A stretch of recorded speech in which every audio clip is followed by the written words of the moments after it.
오늘 아침 하나님 말씀은 창세기 17장 1절에서 22절까지 말씀입니다. 구약성경 19쪽 창세기 17장 1절에서 22절까지의 말씀 한 절씩 교독하겠습니다. 구약성경 19쪽 창세기 17장 1절에서 22절입니다.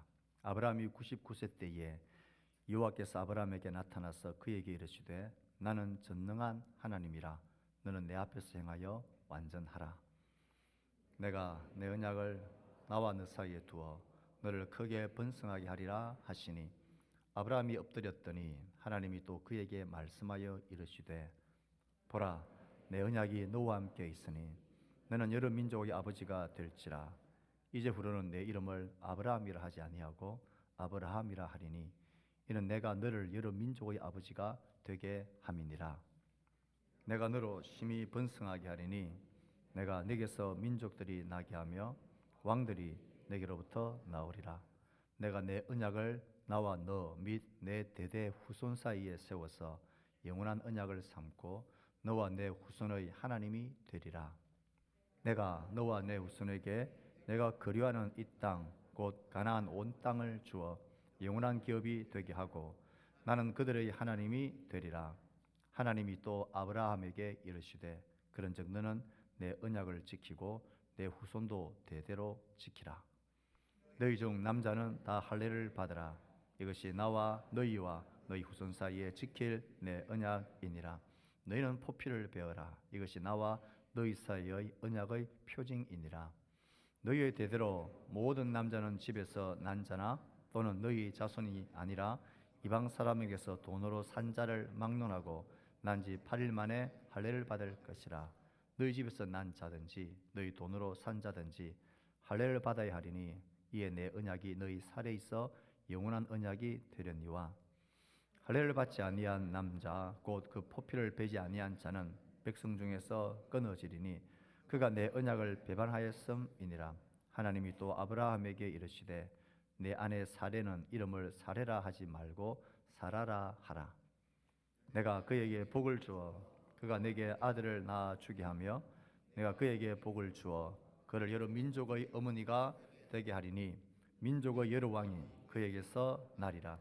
아브라함이 엎드려 웃으며 마음속으로 이르되 100세 된 사람이 어찌 자식을 낳을까? 사라는 90세니 어찌 출산하리요? 하고 하나님 앞에 살기를 원하나이다. 하나님이 이르시되 아니라 내 아내 사라가 내게 아들을 낳으리니 너는 그 이름을 이삭이라 하라.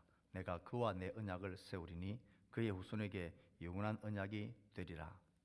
이스마엘에 대하여는 내가 내 말을 들었나니 내가 그에게 복을 주어 그를 크게 하고 번성하게 할지라.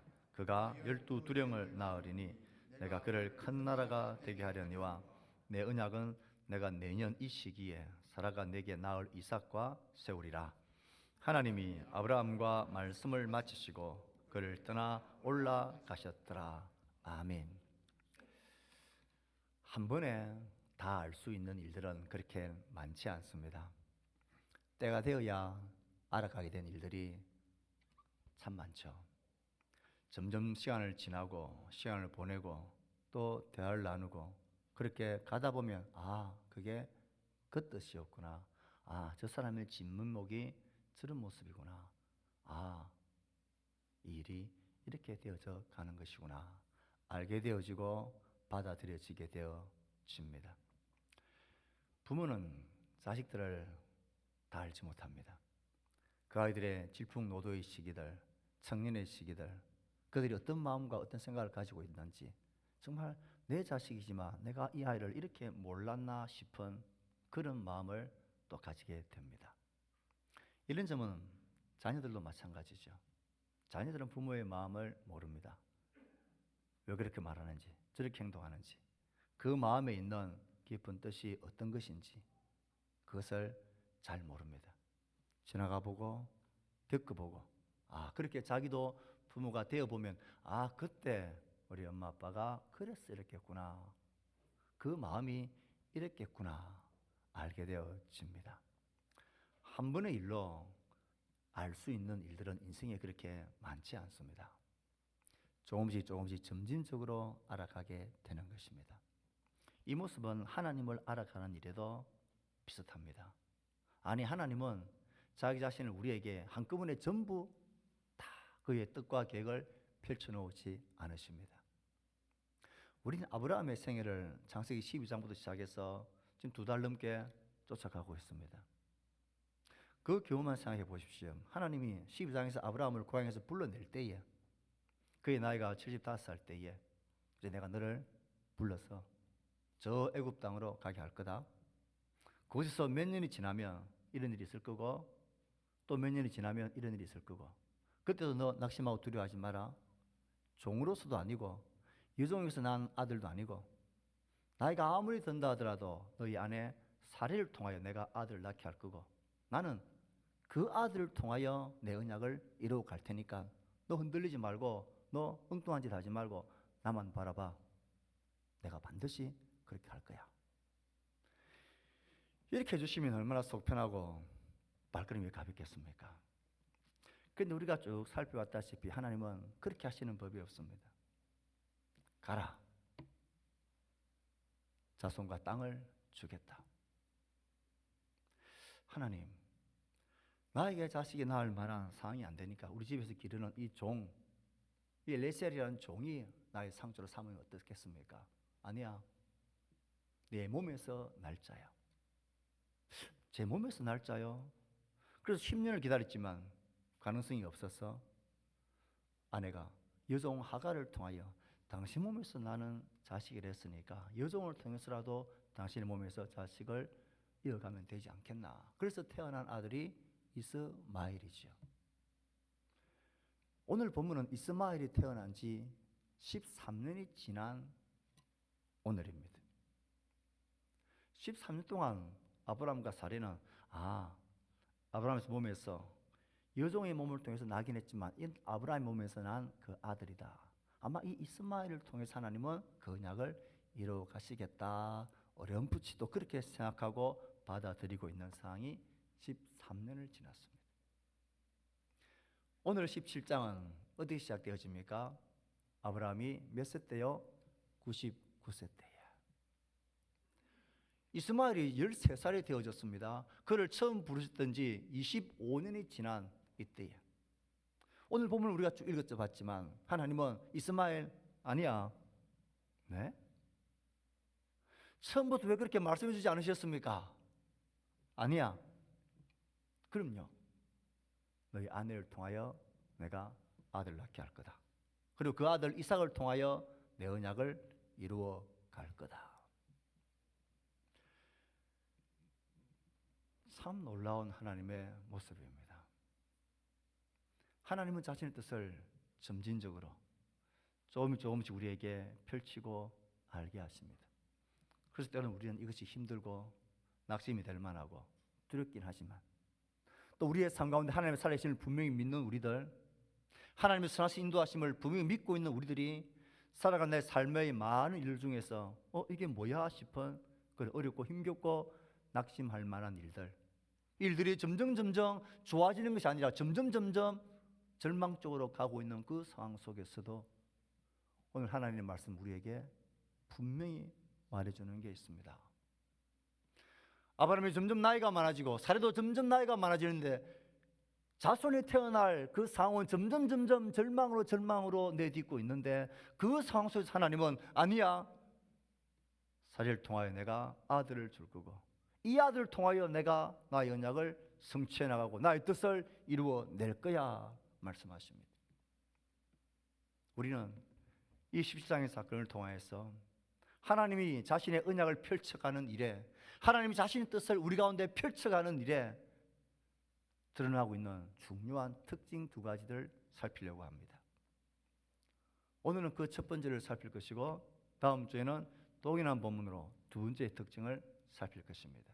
이 2가지의 특징은 이 사건의 전말을 결론 짓고 있는 그 서두의 1절에 포함되어져 있는 것을 우리는 눈치채게 됩니다. 1절 말씀을 같이 읽어봅시다. 시작.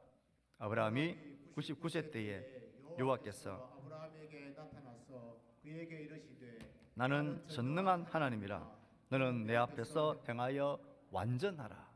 하나님 쪽에서 나는 전능하신 하나님이다 라는 것에서 하나의 특징이 숨어 있고, 또 하나의 특징은 너는 내 앞에서 행하여 완전하라. 아브라함에게 요구하시는 한 가지의 명령에 하나님이 이루어가실 언약의 특징, 우리의 삶 가운데 하나님이 펼치시는 그의 위대한 뜻에 대한 하나님의 과정과 그 특징적인 모습들이 들어있습니다.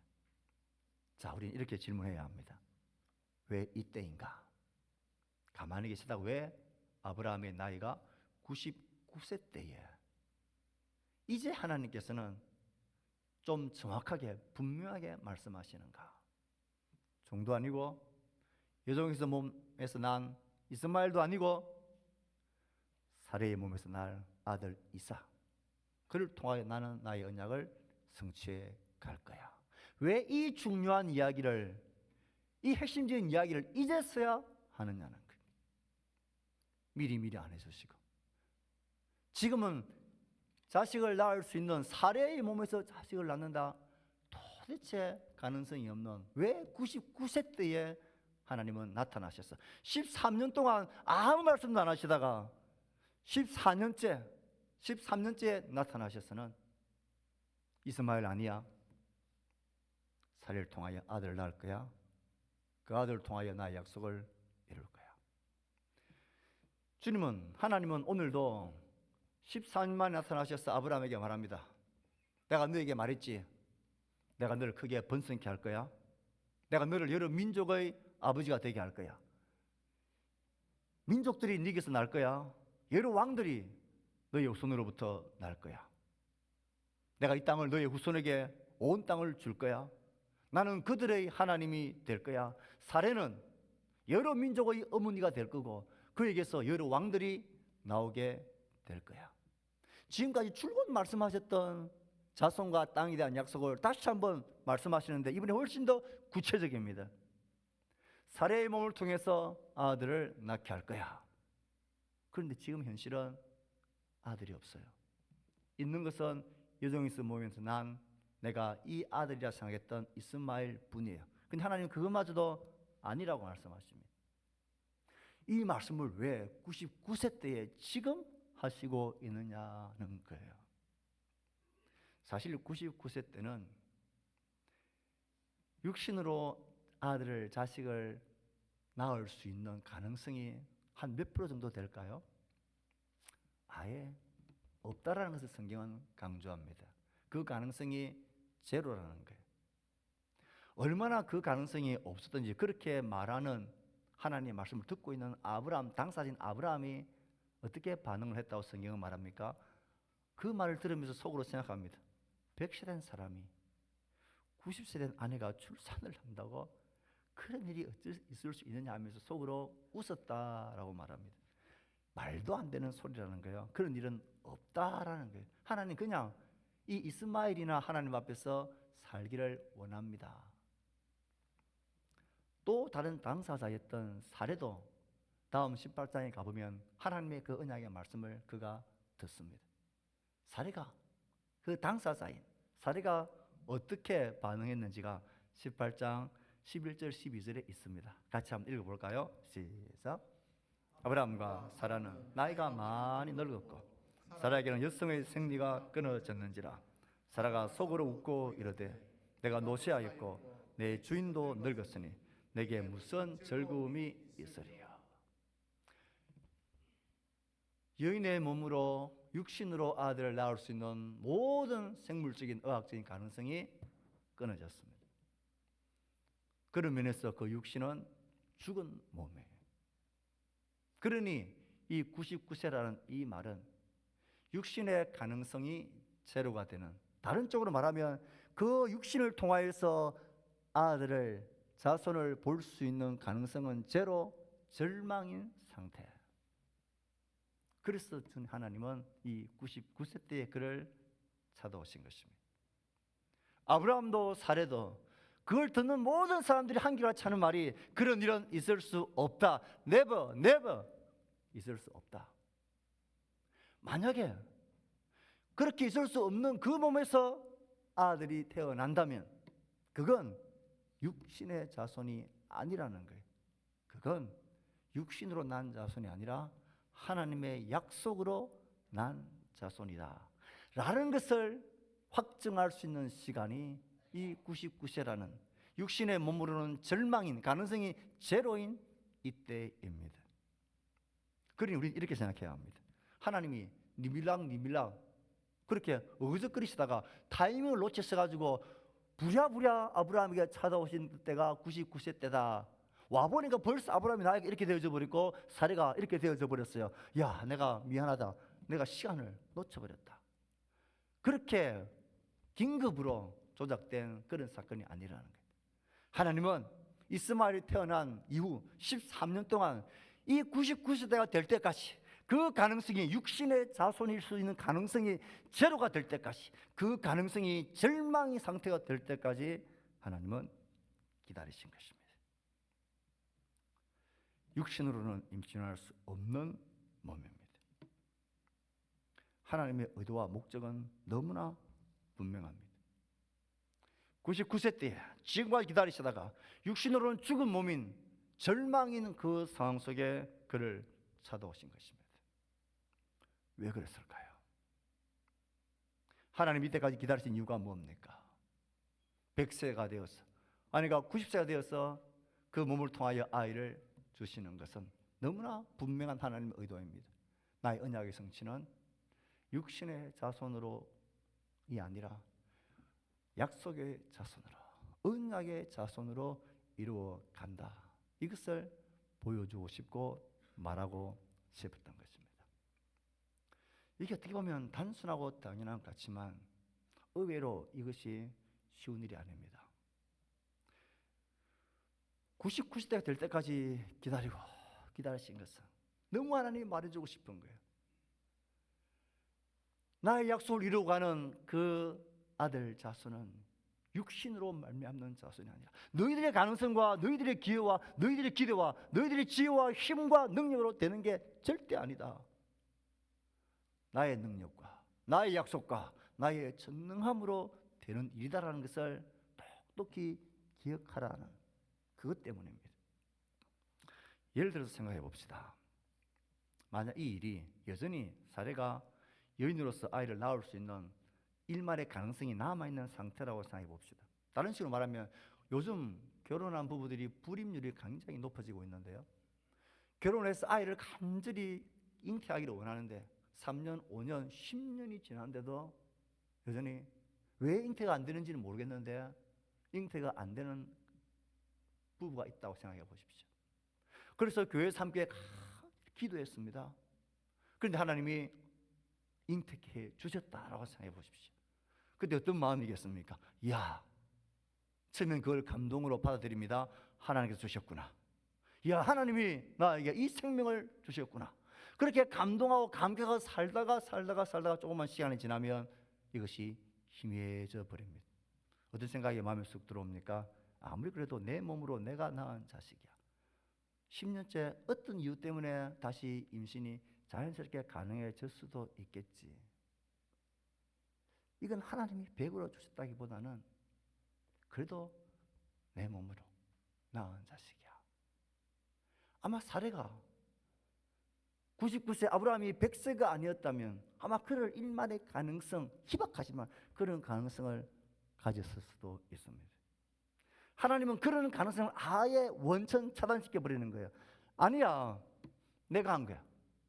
내가 이것을 계획했고 이것을 목적했고 이것까지 기다렸고, 그래서 나의 모든 언약과 늘 향한 나의 위대한 성취는 육신으로 되는 것이 절대 아니고 나로 말미암는 거야. 이 아들은 육신의 아들일 수 없어. 약속의 아들이야. 그래서 이스마엘은 안 돼. 그래서 엘리에셀 정도 안 돼. 그리고 너희가 100세가 되어야만 해. 너가 절망의 바닥에 딱 부딪혀야. 그때 너희들이 정말 이 일은 하나님으로 말미암는 일이군요. 그것을 너희들이 알게 될 거야. 하나님의 일하심의 특징 중에 하나가 이것입니다.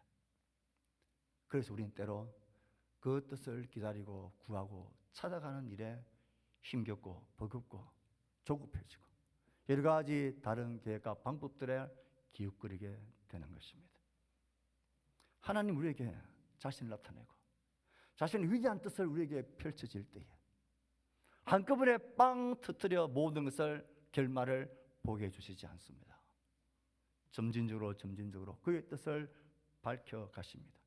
심지어 그 상황과 그 일들이 하나님의 뜻을 이루어가고 나를 향한 하나님의 약속을 이루어가는 쪽으로 이롭게 가까이 접근해가는 방식이 아니라 오히려 더 반대로 더 힘들어지고 기도를 하고 기다리고 치료를 받고 있는데 조금 나아지는 게 있어야 되는데 오히려 더 아브라함의 나이가 99세 쪽으로 흘러가는 것처럼 더 절망스러운 상황으로 더 가능성이 낮춰지는 상황으로 가도록 이상하게 하나님이 버려두시는 것 같아요.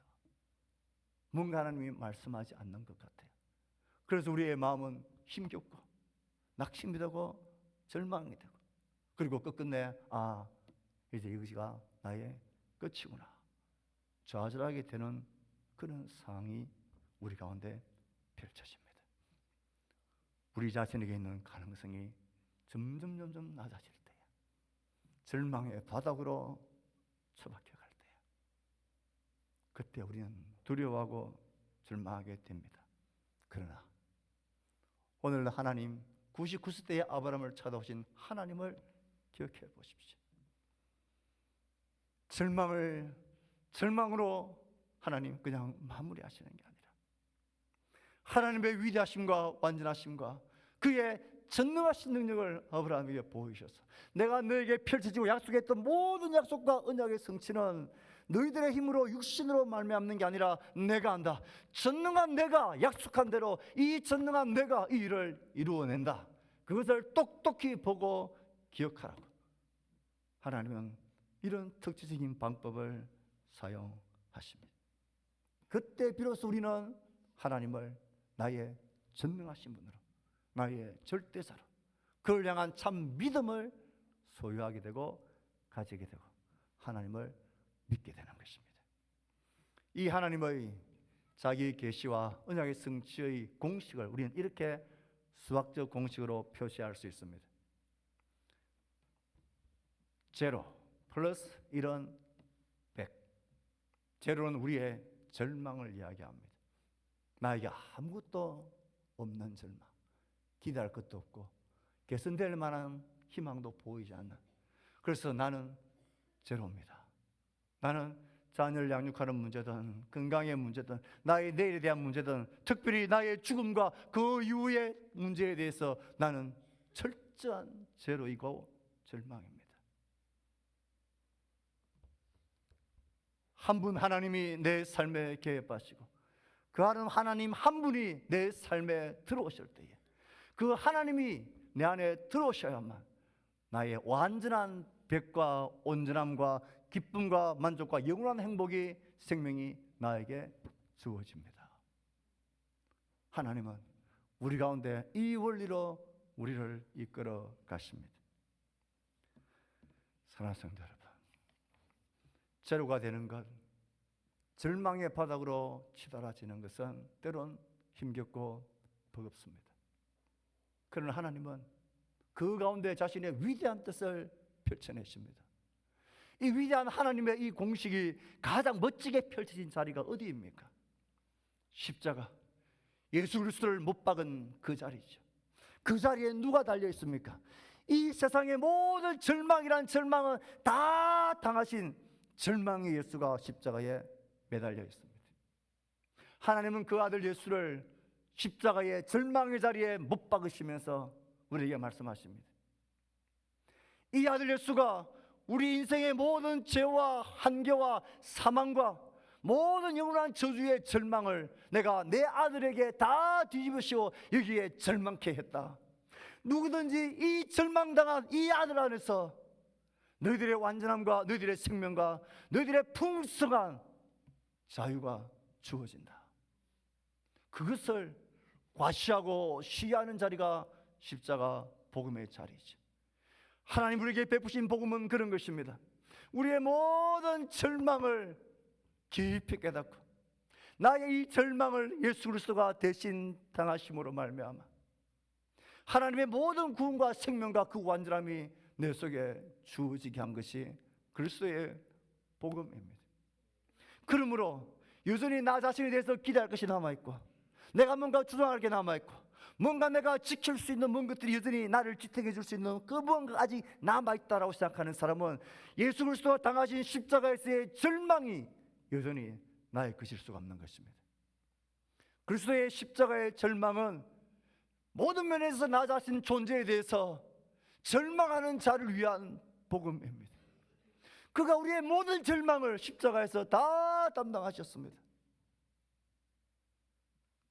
그분이 나의 유일한 구원자가 될 때에 완전한 하나님의 완전한 백의 생명과 성취가 우리 가운데 주어지는 것이 십자가의 복음입니다. 그러므로 여전히 나의 가능성이 남아있다. 여전히 내가 내 삶에 대해서 절망하지 못하는 사람이라면 이 십자가에 매달리신 절망당하신 예수님과 아직 상관이 없는 자일 수가 있습니다. 나를 향하여 절망하지 않는 한 십자가 절망당하신 예수와 나는 상관이 없는 것입니다.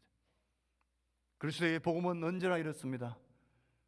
나의 완전한 죄로 가운데 한 분 하나님이 믿음으로 내 속에 들어오실 때 거기에 완전한 백이 있다라는 것이 이 복음입니다. 사람들은 말합니다. 하나님이 정말 살아계신 하나님이시고 사랑의 하나님이고 전능하신 하나님이라면 왜 우리를 이런 절망당함으로 버려두는지, 왜 이 세상이 이렇게 절망스러운 상황으로 되도록 그냥 방관하시는지, 예수를 믿는다는 너를 하나님이 왜 그렇게 어려운 상황 가운데, 절망스러운 상황 가운데 내팽겨 두시는지, 이런 하나님이 정말 계신다고? 이런 하나님이 계신다면 만약 이런 일이 악이 절망이 있다면 그건 하나님이 전능하지 않다는 증거 아니니? 그분이 전능함에도 불구하고 우리 가운데 이런 절망을 그냥 보고 있다는 것은 그분은 우리를 사랑하지 않는 분임에 틀림없다. 그 하나님이 계시긴 하냐? 그 하나님이 전능한 분이라고? 그 하나님이 너를 사랑한다고? 이 절망 앞에 세상은 그럴 수 없다라고 말합니다. 그러나 성경은 우리에게 말합니다. 이 절망이 그냥 절망으로 끝나버린다면 그들의 말이 맞습니다. 하지만 성경은 우리에게 말합니다. 예수 그리스도의 십자가의 복음, 우리 향한 하나님의 선하신 뜻은 우리가 당하는 모든 절망에 있는 우리의 절망을 끝장내시는 새로운 생명을 여시는 구원으로 문을 여는 절망이라고 이야기합니다. 이 절망과 두려움과 자신의 한계와 비참함 때문에 어떻게 해결할 수 없는 나의 이 연약함 때문에 발부둥 치는 자는 그 절망의 자리에서 우리의 구원이 되신 하나님을 향하여 눈을 들게 됩니다. 어떤 사람이든 자신을 향하여 절망하지 않으면 하나님이 우리에게 베풀으시는 구원의 그 손길을 보지 못합니다. 그게 나에게 간절하지 않기 때문입니다. 적당하게 흉내를 낼 수 있고 적당하게 종교 생활을 할 수 있지만 예수 그리스도 그분이 나의 전부가 되고 전능자가 되기엔 여전히 우리에겐 가능성이 너무 많은 거예요. 그러므로 그리스도의 복음은 절망하는 게 복이라고 이야기합니다. 절망은 완전을 향한 문을 여는 하나님의 아픈 사랑의 초대라고 말합니다. 그 절망스러운 상황에 버려두시면 하나님이 계시지 않다는 게 아닙니다. 하나님이 계시고 그분이 무력한 게 아닙니다. 그분이 전능하셔서 이 모든 절망을 끝장내버리시고 죄와 사망의 죽음 가운데 우리를 구원하시기 위한 하나님의 놀라운 계획이고 지혜이고 영원한 사랑입니다. 이 복음이 우리에게 주어졌다는 것이 얼마나 놀랍습니까? 하나님이 행하신 일은 늘 이런 특징을 가지고 99세 때에 아브라함을 찾아옵니다.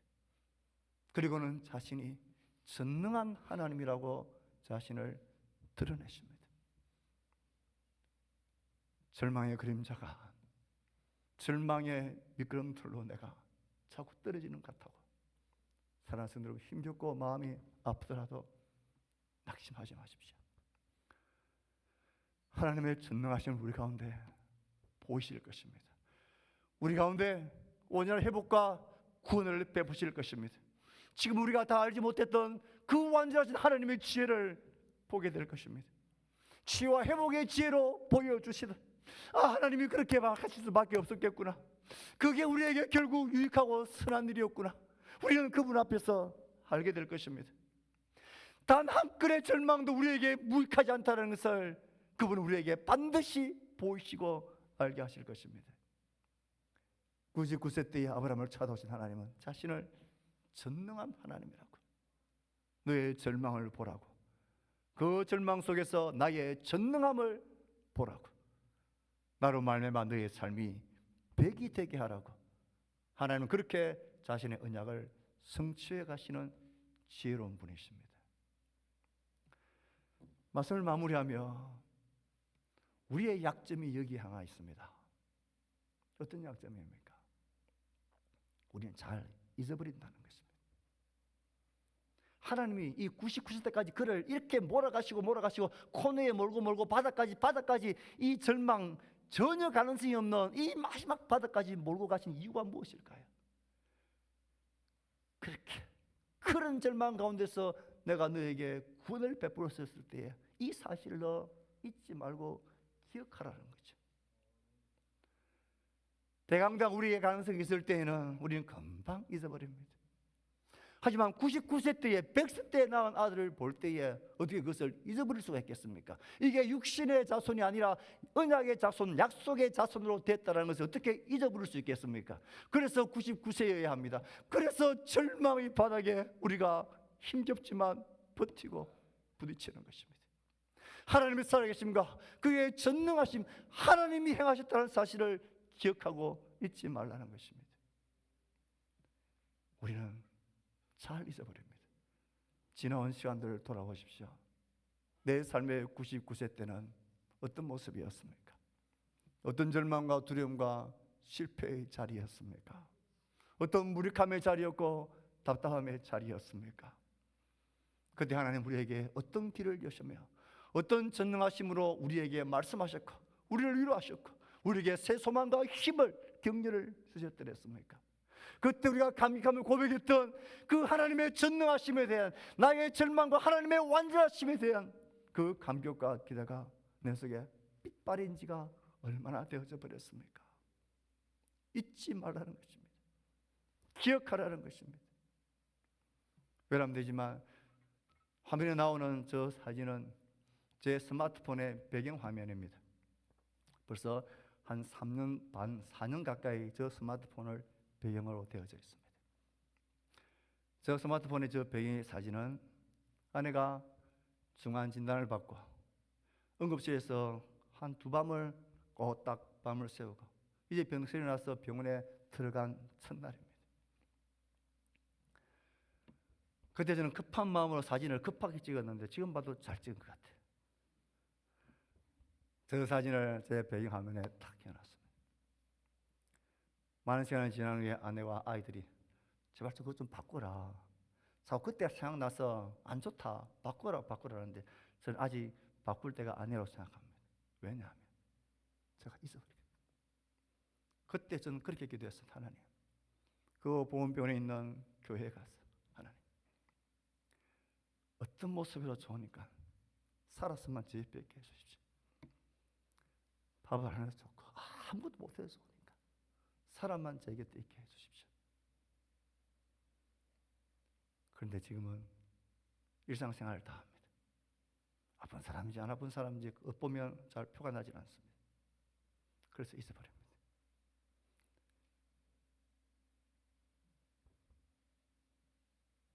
또 제가 짜증을 내고 또 못된 남편으로서의 이 고집을 부리고 그런